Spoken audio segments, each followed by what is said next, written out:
अस्सलाम वालेकुम नाज़रीन, मैं हूं जमाल याकूब जाफरी। उम्मीद है कि आप लोग खैर आफियत से हैं।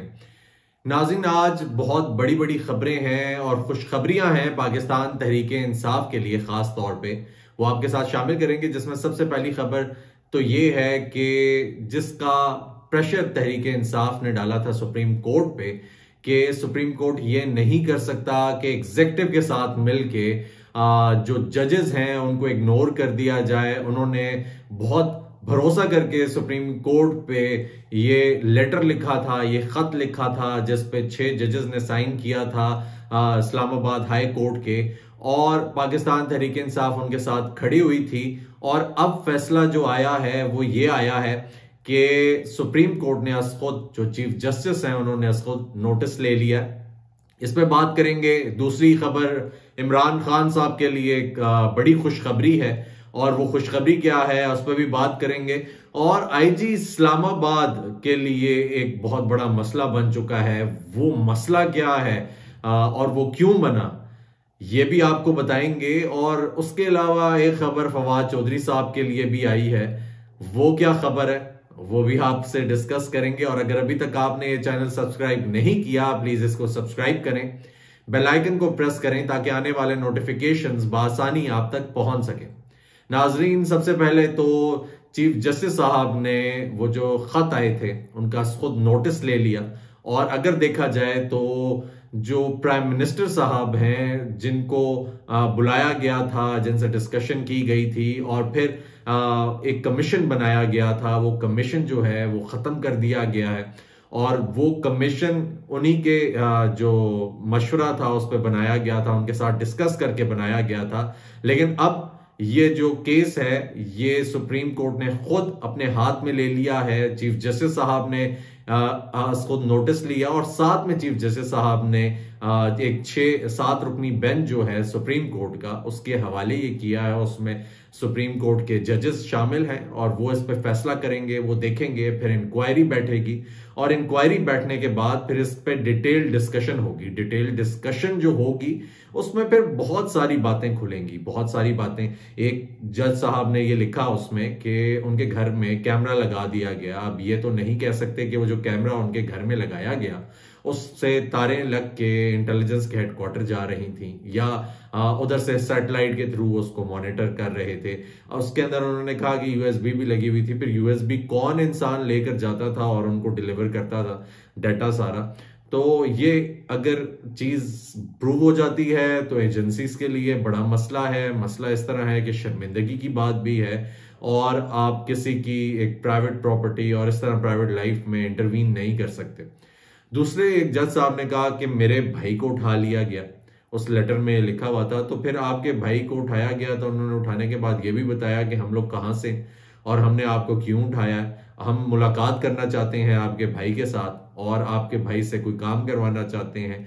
और बहुत सारे ऐसे मामलात हैं जो इनविटेशंस दिए गए। कुछ सेक्टर कमांडर्स पे की बात की गई, उन्होंने मिलने का कहा। कुछ ने ये कहा कि एक ने ये कहा कि सेक्टर कमांडर ने कहा कि डीजीआई मिलना चाहते हैं। तो बहुत सारी ऐसी बातें हैं जो इसके साथ साथ शामिल हैं। और अब देखते हैं नाजरीन, क्योंकि अब खुद नोटिस ले लिया गया है। लेकिन सबसे ज्यादा जो शर्मिंदगी की बात है वो तो प्राइम मिनिस्टर शहबाज शरीफ साहब के लिए है, जो फौरन पहुंचे, प्रोटोकॉल के साथ गए, चीफ जस्टिस साहब से मिले, एक मीटिंग की। मीटिंग के बाद उन्होंने एक कमीशन बनाया, वो कमीशन भी इग्नोर कर दिया गया है।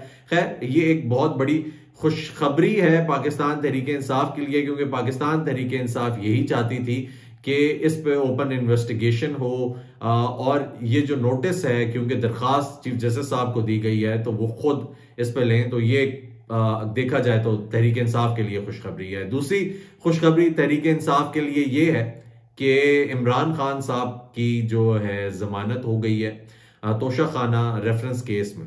तो जो तोशा खाना है उसमें इमरान खान साहब और बुशरा बीबी दोनों जो हैं वो अब इजी हो गए हैं। और अब लेकिन सवाल यहाँ पे ये पैदा होता है कि क्या इमरान खान साहब जेल से रिहा हो जाएंगे, उनकी जमानत हो जाएगी? ऐसा नहीं है। उनके और बहुत सारे केसेस चल रहे हैं, लेकिन एक स्टेप आप कह सकते हैं कि वो ऊपर आ गए हैं। और ये खुशखबरी है तहरीक इंसाफ के लिए। आप ये समझ लें ईद से पहले ईद ही है, और ये जो जज साहब हैं जिन्होंने ये केस सुना, उन्होंने ये भी कहा कि बड़ी बड़ी डिटेल डिस्कशन हुई। उन्होंने ये भी कहा कि अब बुशरा बीबी और इमरान खान साहब को परमिशन दी जाती है कि वो मुलाकात भी कर लें। खैर, उनको परमिशन भी मिल गई है मुलाकात करने की। पहले तो ये भी कहा जा रहा था कि बुशरा बीबी जो हैं उनको अडयाला जेल मुंतकिल नहीं किया जाएगा और नहीं भेज रहे, उस पर भी समाअत हुई। और उन्होंने कहा कि ईद पे बुशरा बीबी और इमरान खान साहब की मुलाकात कराई जाए।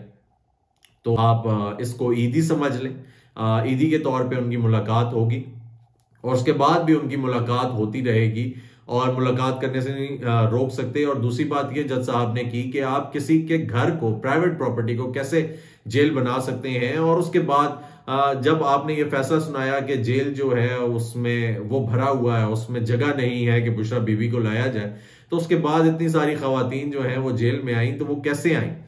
तो ये बात भी जज साहब ने की और कहा कि अब ये चीजें तो खुलेंगी और ये चीजें सामने आएंगी।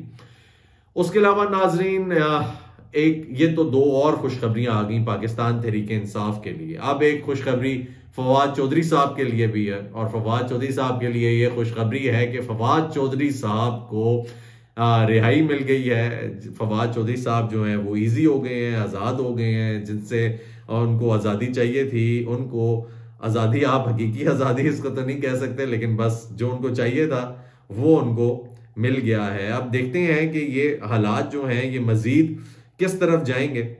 तो आईजी साहब के लिए मसला बन चुका है, उस पर आ जाते हैं कि आईजी इस्लामाबाद की तैनाती पर एक नया पेंडोरा बॉक्स खुल गया। अब ये पेंडोरा बॉक्स कौन सा है और मसला क्या है बेसिकली आईजी इस्लामाबाद की तैनाती में। वफाकी दारुल हुकूमत में पहले से मौजूद 3 सीनियर डीआईजीज जूनियर आईजी के नीचे काम करने से गुरेजा नजर आए। यानी जो डीआईजीज यहाँ पे इस्लामाबाद में पहले से मौजूद हैं वो सीनियर हैं उनसे जो आईजी बनकर इस्लामाबाद में आ रहे हैं। तो ये एक बहुत बड़ा इशू है। और नाज़रीन, ये भी कहा जा रहा है कि जो नए वजीर दाखिला हैं मोहसिन नकवी साहब, ये अपनी एक टीम बनाने की कोशिश कर रहे हैं जिसमें वो उन लोगों को ला रहे हैं जिनसे उनका माइंड जो है वो मैच करता है और वो फिर आगे इंतजाम को संभालना चाहते हैं, अपने तरीके से चलाना चाहते हैं। लेकिन जो पुराने डीआईजीज हैं, जो सीनियर हैं, वो उनके माइंड के साथ मैच नहीं करते और वो चाहते भी नहीं है कि कोई जूनियर आईजी जो है वो आ जाए और उसको वो रिपोर्ट करें।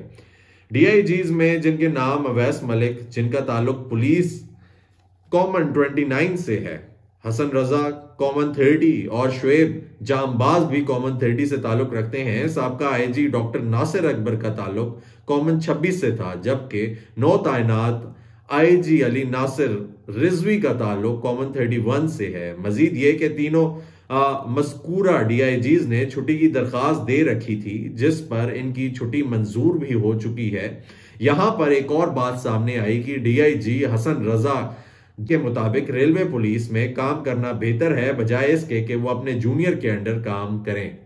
तो नाज़रीन, एक जो पहले डीआईजी हैं उन्होंने तो अपनी रिकमेंडेशन जो है वो रेलवेज में दे दी है कि मेरी यहाँ से ट्रांसफर कर दें, इससे बेहतर ये है कि मैं अपने जूनियर के अंडर काम करूं। और नाज़रीन, अगर ओवरऑल देखा जाए तो जो फोर्सेस होती हैं उनमें ये बहुत ज़्यादा मैटर करता है कि आपके जो जूनियर्स हैं वो आपको लीड ना करें, वो सामने ना आए। और फोर्सेस के जो डिसीजन मेकर्स होते हैं वो इस चीज़ का बहुत ज़्यादा ख्याल रखते हैं कि किसी जूनियर को किसी सीनियर के ऊपर कमांड में, डायरेक्ट कमांड में ना लेकर आए, क्योंकि वो अनकंफर्टेबल होता है, वो अपने फैसले सही से नहीं कर सकता, वो अपना काम सही से नहीं कर सकता। एक टाइम पे वही जूनियर उनको सलूट मारता है, सर कहता है और उनके ऑर्डर्स मानता है और फिर उसको उनका बॉस बनाकर ले आए, तो ये एक बात ठीक नहीं कंसिडर की जाती। तो नाज़रीन, ये बहुत सारे ऐसे मामलात हैं, ऐसे चीज़ें थी जो आपके साथ शेयर की और ख़ास तौर पे खुशखबरियां जो पाकिस्तान तहरीक इंसाफ के लिए सामने आई, लेकिन साथ में आईजी साहब के लिए मसला भी बन गया। तो उम्मीद करते हैं ये सब रिजॉल्व होगा और मामलात जो हैं वो आगे की तरफ बढ़ेंगे। आपने अगर ये चैनल सब्सक्राइब नहीं किया, प्लीज़ इसको सब्सक्राइब करें, बेल आइकन को प्रेस करें ताकि आने वाले नोटिफिकेशंस बआसानी आप तक पहुंच सकें। अपना ख्याल रखें।